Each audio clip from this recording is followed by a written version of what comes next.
Assalamualaikum warahmatullahi wabarakatuh. Alhamdulillahirabbil alamin wassalatu wassalamu ala asyrafil anbiya'i wal mursalin sayyidina Muhammad wa ala alihi washabbihi ajma'in. Rabbi shrah li sadri wa yassir li amri wa hlul 'uqdatam min lisani yafqahu qawli. Amma ba'du. Dan sama balik kita ni kalau si hadis hukum, kita masuk dalam bab ibadah lagi dah. Masalah yang keempat lah. Masalah keempat, air dua qala. Air dua qala. An Abdullah bin Umar bin Khattab radhiyallahu anhuma qala sami'tu Rasulullah sallallahu alaihi wasallam yaqulu idza kana al-ma'u qullataini lam yahmil al-khubuth. Lam yahmil al-khubuth. Nah, rawahu Syafi'i, Abu Daud, An-Nasa'i wa Tirmizi wa Ibn Majah. Dari Abdullah bin Umar radhiyallahu anhuma berkata Rasulullah sallallahu alaihi wasallam bersabda, apabila air itu dua qala. Apabila air itu dua qala, tiadalah mengandungi najis. Hadis riwayat Syafi'i, Abu Daud, An-Nasa'i. Dah. Pasara idza kana al-ma'u qullataini lam yahmil al-khubuth. Idza kana al-ma'u qullataini lam yahmil al-khubuth. Jadi hadir rujukannya kita Al-Muntaqa juz 1 pasal 15 lah. Okey. Hadis ini juga diriwayatkan oleh Ibnu Khuzaimah, Al-Hakim dan Ibnu Hibban serta mensahihkannya. Ibnu Hibban mensahihkan hadis ini lah. Ibnu Abdul Bar mendhaifkan hadis ni. Ibnu Abdul Bar kata dhaif. Disebut dalam Tahzibus Sunan bahawa di sini syadz dan muttarab.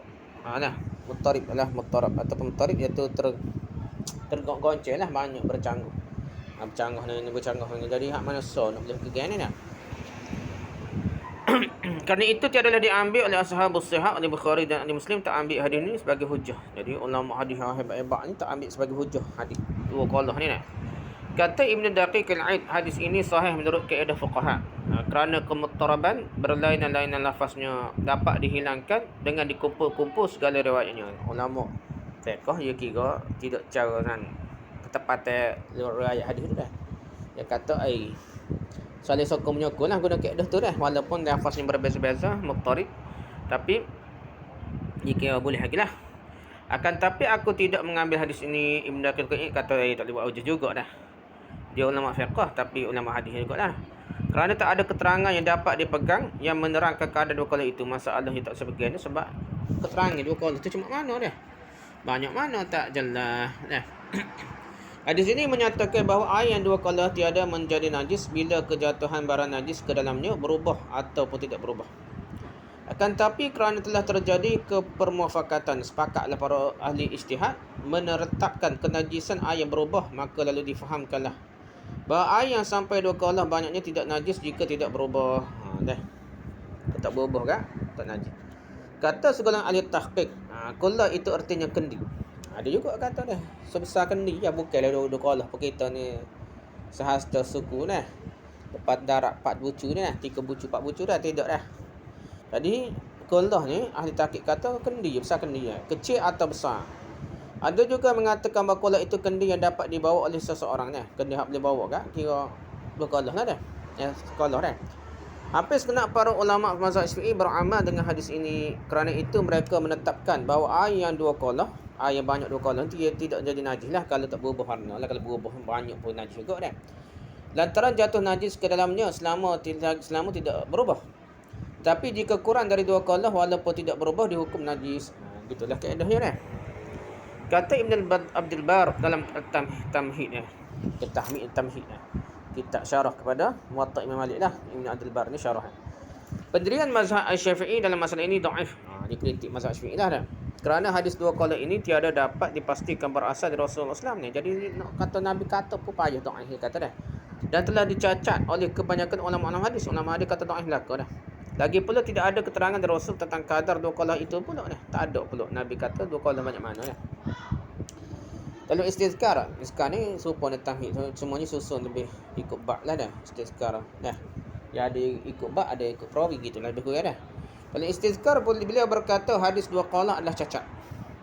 Ditolak serta dicela sanadnya oleh Al-Imam Ismail Al-Qadi. Cacat dah. Kata At-Tahawi, kami tiada mengambil gagasan hadis ini adalah kerana kadar dua qala itu tiada pasti berasal dari Nabi sallallahu alaihi wasallam. Menentukan kadar dua qala dengan sesuatu ketentuan adalah semata-mata fikiran para pemikir saja. Nabi tidak memberikan keterangan dan Nabi tak cerita banyak mana dua qala dah. Ringkasnya beliau-beliau ini tiada menetapkan kadar banyaknya air yang tidak najis kerana kejatuhan najis yang tidak mengubahnya dengan kadar dokalah, kerana hadis ini tidak dapat dipegangi dia. Jadi kata hadis ni tak kemahana dia. Jadi nak pegang tu tak boleh. Jadi peganglah keadaan asal selagi tak berubah, tak kira banyak ke sikit tak najis. Kalau berubah tak kira banyak ke sikit, kalau banyak pun kalau berubah tak kira najis. Kalau sikit berubah najis, kalau banyak berubah najis dah. Itulah ahli tahqiq banyak serai ni pasal tak saya pegang benda yang tak kemahan. Okay, hadis inilah yang menyebabkan ulama Syafi'iyah membebaskan air banyak yang tidak najis kerana terkena najis yang tidak mengubah sifatnya dengan dua kaulah. Inilah banyak ulama Syafi'iyah sebabnya nak cekera banyak mana tepatnya kira dua kaulah. Sekiranya hadis ini tidak daif, memanglah dapat dipegangi untuk menetapkan kadar banyak itu. Kata daif memang boleh pakai dah lah. Masalah daif tak kuat mana hadis tu dia. Tetapi kerana telah nyata daifnya, gugurlah penetapan yang ditetapkan dengan dia. Jadi tak boleh pegang nak kata dua kaulah dah. Kami tidak memandang sahih adalah berdasarkan keadaan cacat yang beralasan diutamakan daripada ujiannya. Asalnya tajrih lebih utama daripada ta'adil lah dah. Tasahih dah. Jadi pasal ada sebab memang perawi itu ada masalah kan. Walhasil air yang terkena najis menjadi najis jika salah satu dari sifatnya berubah dengan tidak dipandang kepada sedikit atau banyaknya air dah. Tak kira lah air banyak sikit dia kalau berubah dah kira najis. Maka selama tidak berubah, tetaplah air itu suci menyucikan walaupun sedikit. Tegasnya dasar yang dipegang ialah berubah tidaknya bukanlah kepada banyak atau sedikitnya yang tidak jelas dah. Dua kaulah pun tak jelas. Macam-macam pendapat dah. Ada kata dua tapak tangan. Dua kaulah tu ada kata kendi saat ni dah. Macam-macam lah dah. Ada kata belang besar lagi dah. Ada kata kocok ni dah. Kata tak kocok ujung ni dah. Lomba air tak berlaku dah. Pelik lagi dah. Dalam pada itu haruslah diingat dasar kesihatan. Apakah kita memakai air yang didatuhi najis merosakkan kesihatan? Terlarang jugalah kita memakainya. Memakai sesuatu kerana memelaratkan, membahayakan, mempunyai hukum yang tersendiri yang lain pula lah. Jadi kalau kira bahaya nak minum kau apa dah, lain pula dah. Nak ambil semai suku dah.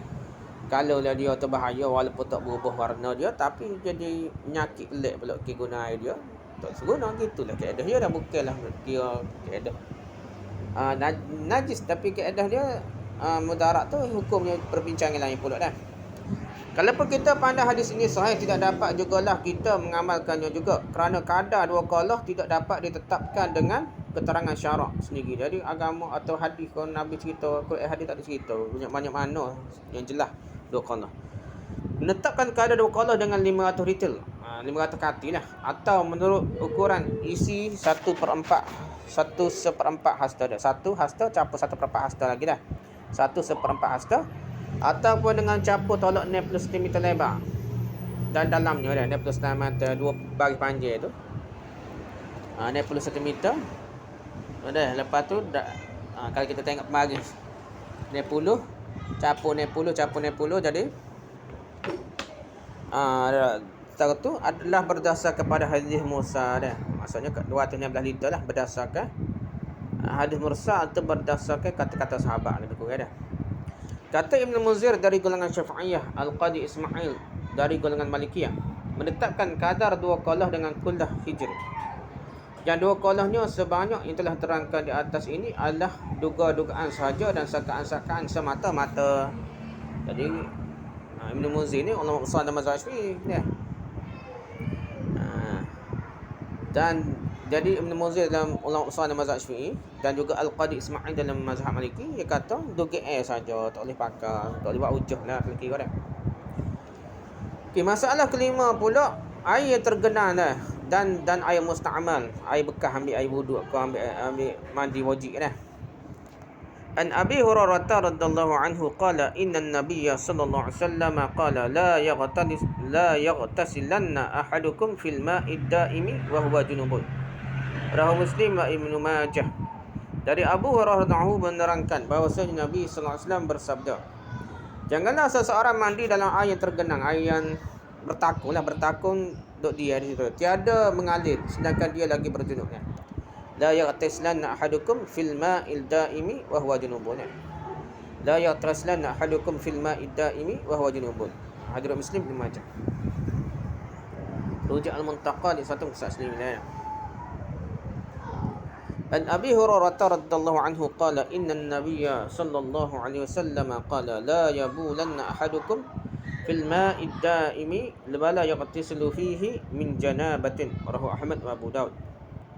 Dari Abu Hurairah berkata bahawasanya Nabi SAW bersabda, janganlah kamu kencing dalam air tergenang. Tak bergeti tegak dah. Dan janganlah kamu mandi junub dalam air tergenang itu.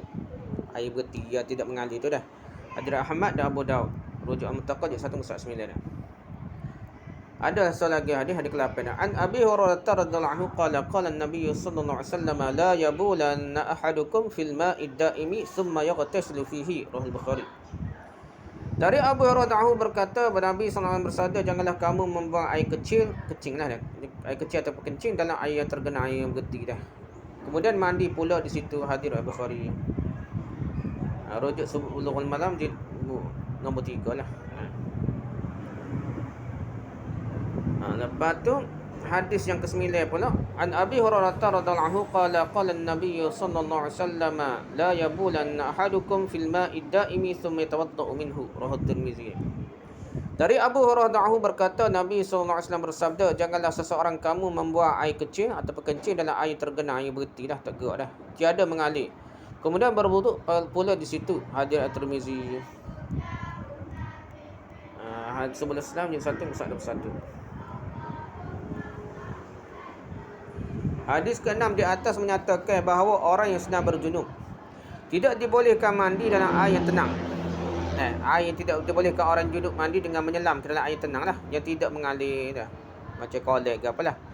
Jika ia mahu mandi dalam air cedok, air tersebut dengan gayung cedok jiruh luar, tak apa. Hak tausin ni pakai selai dengan body-bodynya dah, nyelai lah air dah, air yang sikit, air yang tak mengalir dah. Hal ini tekaskan oleh Abu Hurairah sendiri ketika orang bertanya kepadanya betapa orang yang hendak mandi junub melakukan. Kalau mandi di air yang tenang, boleh ke tak mandi dalam air yang tenang tak mengalir air? Ujarnya, hendaklah orang yang hendak mandi mengguyurkan itu. Maksudnya guna cetu, guna apa, ambil cedok air, jiruh luar dah, bukan masuk dalam air tu dah. Hadis ke-7 menyatakan bahawa membuang air kecil atau kencing di dalam air yang tergenang tidak diperbolehkan, dan juga menyatakan bahawa mandi janabah, mandi junub, mandi wajib dalam air tenang tidak dibolehkan. Dah. Hadis ke-8 juga ulama-ulama hadis yang lain meriwayatkannya. Al-Bukhari meriwayatkan dengan memakai perkataan minha daripadanya, sedangkan jemaah yang lain meriwayatkan dengan memakai perkataan anha daripadanya juga. Jadi ada maksud lain minha dan anha ni, ada kelainan makna dah.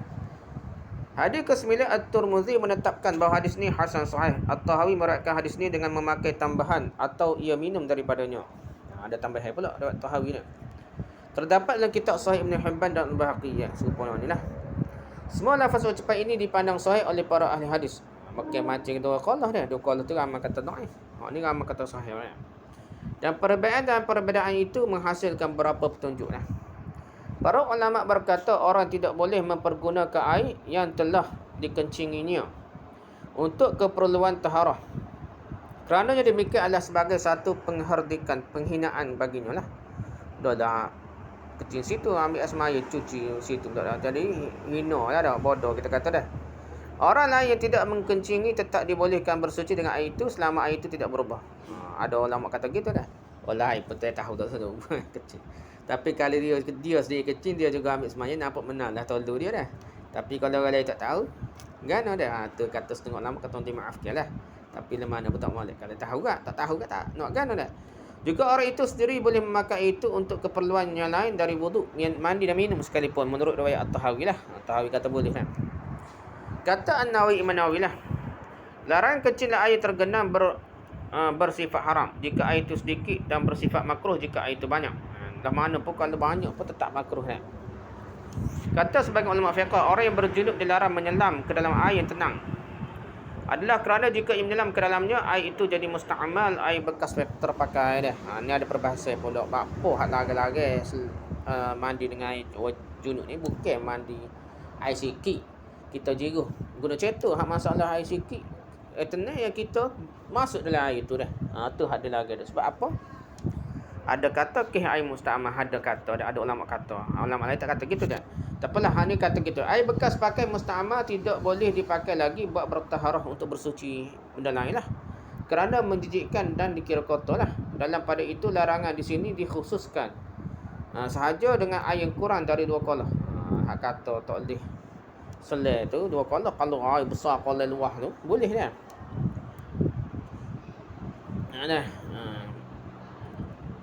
Kemudian mereka berkata lagi dari hadis ini difahamkan bahawa air bekas pakai, yakni air musta'mal yang telah digunakan untuk bersuci ni, mandi wajib ke apa, tidak boleh dipakai buat bertaharah lagi. Kata ulama-ulama Hanifiyah, dilarang mandi dan kencing dalam air yang tergenang air betina, air tidak mengalir ni, kerana menajiskan air walaupun tiada berubah sekalipun kira najis juga kan. Akan tapi dikecualikan air tergenang yang sangat banyak. Tegasnya air musta'mal, air bekas najis menurut pendapat mereka. Jadi mazhab Hanafi ni tegas lagi pada mazhab Syafi'i, kalau air musta'mal ke najis. Kata Al-Hasan Basri, Zuhri, Sufyan Al-Thawri, An-Nakhai, Abu Hanifah, Malik Al-Syafi'i dalam salah satu riwayat daripadanya, dan Imam Ahmad, bahawa air musta'mal boleh dipakai terus untuk keperluan taharah.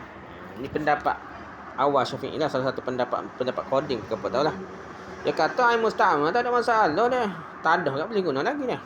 Boleh bertaharah. Pendapat ini dikuatkan oleh Atha', makhul ulama Ahlul Zahir dan Ibn Hazm. Jadi ramah juga ni. Kira-kira ulama hak awal-awal dulu ramah hak kata air musta'mal ni boleh dipakai untuk bertaharah. Walaupun telah guna untuk mandi wajib, ambil semaya ke apa.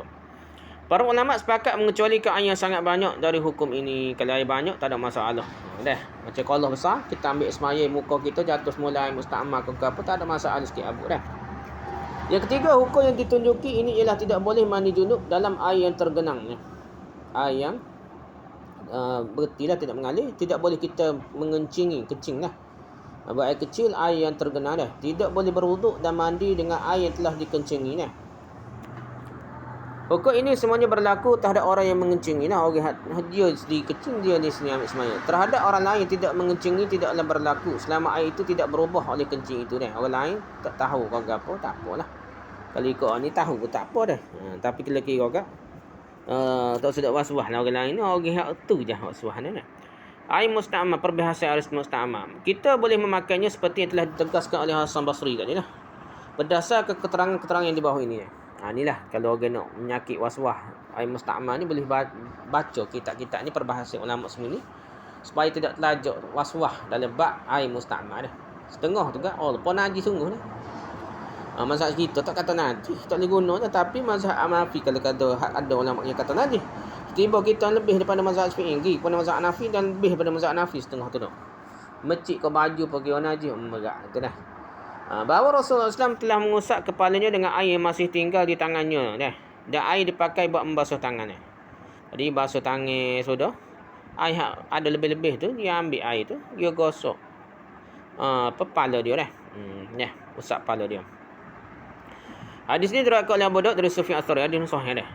Yang kedua, bahawasanya Nabi SAW pernah mandi dengan air sisa mandi salah seorang isterinya, Maimunah. Jadi dia bekas, dia tidak besar, kecil lah. Tak sampai 2 kolah kita kata tu dah, kecil. Jadi besin gitu lah, lebih kurang dah. Tadah macam besin ni. Besin besar mana, besar berdi ke kecil ke setama mana, wallahualam. Tapi kecil cerita ni. Lepas tu nak mandi wajib. Jadi mandi-mandi tu mestilah ada air kecil, ada air tinggal lebih-lebih jatuh, nitik balik ke dalam bekas tu dah. Jadi Nabi tu yang tu dikatakan sisa mandi isteri ni dah. Air lebih-lebih tu pasal banyak juga mecik masuk semula dalam bekas tu dah. Jadi air tu Nabi guna mak mandi. Jadi Nabi tak cerita pasal air musta'mal dah. Yang ketiga, bahawasanya para sahabat pernah berebutan mengambil air sisa wuduk Nabi SAW. Jadi ada sahabat-sahabat ni berebut. Air semaya Nabi ni tak ada jatuh tanah lagi, pakat berebut nak ambil berkat dah. Jadi ada bahar pula, ada setengah buat apa Nabi tak tadah buat ambil semaya semula dah. Tapi ada pula ulama lain jawab, itu nak tadah guna, pakat tadah ke orang lain, ambil berkat dah. Jadi tak ada nak tadah untuk sipil. Jadi dah. Jadi tidak perlu sipil lah dah. Lepas antara hujah mazhab Syafi'i ni, dia kata Nabi ni duduk pada pasir, air payah, tiba-tiba ambil semaya tak tadah. Tak suruh orang lain, sahabat lain pun tadah. Jadi bermakna tak boleh pakai lah musta'mal tu. Betul juga dia sudut tu dah. Tapi di sudut lain pula, Nabi tidak berkerah kata macam najis tak boleh guna tu. Cuma lah dia tidak tak usah nak nak sipil nak buat air semaya semula dah. Sekadarnya dia ambil semaya jatuh kat, tak usah nak kutik lah dah. Dah tak molek dah lepas ambil semaya dah. Pasal gugur dengan dosa-dosa kekotoran ke apa dah. Cumanya kalau mecik sikit-sikit ataupun lebih-lebih tu dimaafkan. Itulah keadaan Islam yang memudahkan. Pendapat ulama-ulama Hanafiyah yang menajiskan air yang kejatuhan najis ke dalamnya dengan tidak berubah sifat airnya, dan yang menajiskan air musta'amal tertolak. Jadi air musta'amal dia kata najis ni mazhab Hanafi ni. Ada cerita Imam Abu Hanifah nampak dosa lah macam-macam dah. Untuk nampak jijik ni musta'amal dah. Allahu a'lam dah. Betul ke tak cerita tu dah. Tapi yang pentingnya dari segi dalil hadis ni tak ada dah. Dah. Lantaran hadis yang menyatakan demikian bukan menunjukkan kepada kenajisan air dikencangi. Kencingnya air kena najis tu. Kalau air takut kecing ke apa dah. Bukan masalah najis ni. Atau kenajisan air bekas pakai air musta'amal jadi najis, tidak dah. Hanya larangan di sini adalah untuk memelihara air dari kejijikan orang makannya supaya orang tak pakai benda kotor dah. Bila tentu jadi najis lagi tapi tak comel, huduh, cemar, kotor nampak dah. Bila tentu najis. Ada ulama apa hal gitu untuk jawab mazhab Hanafi ni. Termasuk air bekas wuduk dan air bekas mandi bukan najis. Nah, Nabi tak kata najis, Nabi tak ayat pun najis dah. Cuma Nabi tidak guna semula atau tidak pisah tak ada. Tu adalah logiknya. Tapi nak kata kau najis kau, apa tidak dah. Kalau mencik-mencik dimaafkanlah dah. Tak usah pisah tak ada lah. Kerana itu dimakruhkan kita mandi dalam air yang tergenang air berti tidak mengalir tu seperti air dalam kolam walaupun banyak sekalipun jadi makruh juga. Oleh kerana itu janganlah mandi berkecimpung dalam kolam-kolam yang dipakai buat bertaharah. Kolam itu kalau bersomna apa kolam gening teh lah. Kolam masjid kalau kecil tak usah. Nah juga dah berenang gitu dah. Apakah dipersamakan juga hukum membuang air besar dengan membuang air kecil? Jika kita tinjau hadis ini secara ilmu hukum, tentulah masing-masing perbuatan menghendaki keterangan sendiri-sendiri lah. Sebab apa tak sebut air besar dah? Berok tak ada sebut dah. Tahik ke apa? Hadis ini mencegah kita mengencingi air tergenang. Tidak mencegah kita membuang air besar dalamnya dah. Sebagai ditegaskan Daud Ibn Ali pemuka Ahlu Zahir dia. Mazhab Zahir ini pelik dia. Dia kata berok boleh lah. Kecing dah Nabi lagi. Tu jadi balas sama mazhab Zahir ini. Ulama lain dah. Akan tapi dengan sendirinya kita berpendapat bahawa membuang air besar dalam air yang tergenang lebih-lebih menjijikkan perasaan buruk. Huduh nampak tahik toko takut kan atas. Kerana itu terlebih tercegah lah dah. Lebih aula lah. Khilaful aula lebih utama dicegah berbanding kencing dah. Kami tidak mencela Daud yang mengatakan bahawa hadis ini tidak mencegah kita membuang air besar dalam air tergenang dah. Kerana perkataannya itu tentu didasar kepada tinjauan juridis. Ikut kaedah. Memanglah betul hadis kata gitu. Dan perkataan Daud bahawa hadis ini tidak mencegah kita membuang air besar dalam air tergenang, air berti ni, janganlah difahamkan bahawa Daud membolehkan kita membuang air besar dalam air yang tergenang itu sebagai tuduh oleh orang yang anti kepada mazhab Daud Zahiri ini dah. Jadi janganlah kita kata berat-berat ulama. Kadang-kadang kita istidlal dia, keadaan pihak dia, kita dah tengok dulu lebih dah. So kena berhenti dah kali sikit ni. Kita sambung lepas ni. Wallahu a'lam. Subhanakallahumma bihamdika subhanakallahumma asyhadu an la ilaha illa anta astaghfiruka wa atubu ilaik. Assalamualaikum warahmatullahi wabarakatuh.